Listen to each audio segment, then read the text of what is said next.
ഒരു പാലക്കാടൻ യാത്ര. അതിനു മുന്നോടിയായി നമുക്ക് നമ്മുടെ വണ്ടി ഒന്ന് ഡോക്ടറെ കാണിക്കാം. ഇന്ന് ഷോറൂമിലാണ് വണ്ടി ഇറക്കിയിട്ട് നമുക്ക് യാത്ര തുടരാം. നമ്മൾ ഈ വെക്കേഷൻ നമ്മൾ എങ്ങോട്ടും യാത്ര പോയിട്ടില്ല. അപ്പോൾ ഒരു പാലക്കാട്ടേക്കൊരു 1-2 കാര്യങ്ങൾ ആവശ്യങ്ങളുണ്ട്. അപ്പോൾ അതുകൊണ്ടാണ് നമ്മൾ പാലക്കാട്ടേക്കൊരു യാത്ര പോകാമെന്ന് തീരുമാനിച്ച്. നമ്മളെ ഡെസ്റ്റിനേഷൻ എത്തിയിട്ടുണ്ട്. നമ്മളൊരു അടിപൊളി സ്റ്റീം ലോക്കോ ഡെമോ ആണ് നമ്മളിവിടെ കണ്ടിട്ടുള്ളത്. സംഭവം അടിപൊളിയാണ്. നമ്മളെ ഊട്ടി ട്രെയിന് ഒരു ഓർമ്മ വന്നു ഇത് കണ്ടപ്പോൾ.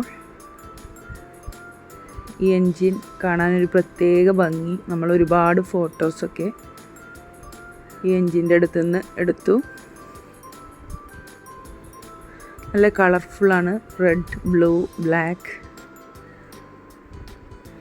നല്ലൊരു ഗാർഡനാണ് ഇവിടെ സെറ്റ് ചെയ്തിട്ടുള്ളത്. നമ്മൾ ഈ ഓഫീസിലേക്ക് 1-2 ആവശ്യത്തിന് വേണ്ടിയിട്ടാണ് ഇത് വന്നിട്ടുള്ളത്. അപ്പോൾ നമ്മളൊരു വെറുതെ ഒരു യാത്ര ആക്കി മാറ്റാമെന്ന് കരുതി അങ്ങനെ ഫാമിലി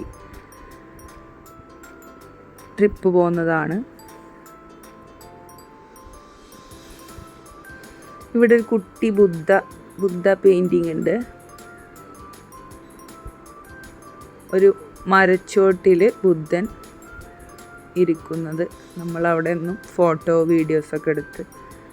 ഇനി നമ്മളെ ഫുഡ് സെക്ഷനാണ്. അപ്പോഴേക്കും ഉച്ചയായി. നമ്മൾ NMR ബിരിയാണി ട്രൈ ചെയ്യാം. പാലക്കാട്ടേക്ക് വന്നതല്ലേ വിചാരിച്ച് നമ്മൾ മട്ടനാണ് ഓർഡർ ചെയ്ത്. ഒരു രക്ഷയില്ല, അടിപൊളി ബിരിയാണി.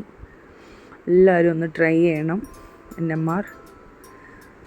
പിന്നെ നമ്മൾ ബ്ലൂ മൊഹിറ്റോ മക്കൾ ഓർഡർ ചെയ്തു. നല്ല അടിപൊളിയായിരുന്നു. നല്ല ചൂടത്ത് ഈ മൊഹിറ്റോ കുടിക്കാനൊരു പ്രത്യേക രസമായിരുന്നു. അങ്ങനെ തിരിച്ച് നമ്മൾ പാലക്കാട്ടിൽ നിന്ന് തിരിച്ച് നമ്മളെ ഹൈവേയിലൂടെയൊക്കെ ഒരു നല്ലൊരു യാത്രയ്ക്ക് ശേഷം നമ്മളെ മേലാറ്റൊരു സന്തോഷിലൊന്ന് ഇറങ്ങി ഷവർമ്മ കഴിക്കാമെന്ന് വിചാരിച്ചു. പിന്നെ സന്തോഷ് ഷവർമ്മ ഒരു രക്ഷയില്ല. സന്തോഷിൻ്റെ പ്രത്യേകത ഒരുപാട് വെറൈറ്റീസ് ഓഫ് പേസ്ട്രീസ് അവിടെ ഉണ്ട്. അപ്പോൾ നമ്മൾ ഒരു ചോക്ലേറ്റ് പേസ്ട്രി ട്രൈ ചെയ്യാമെന്ന് വിചാരിച്ചു.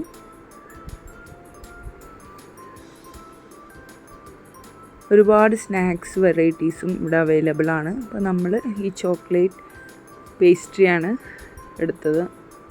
നല്ല അടിപൊളി ടേസ്റ്റ് ആയിരുന്നു. പേസ്ട്രിക്ക് ഒരു രക്ഷയില്ല. സന്തോഷം വരുമ്പോൾ എല്ലാവരും പേസ്ട്രി ഒന്ന്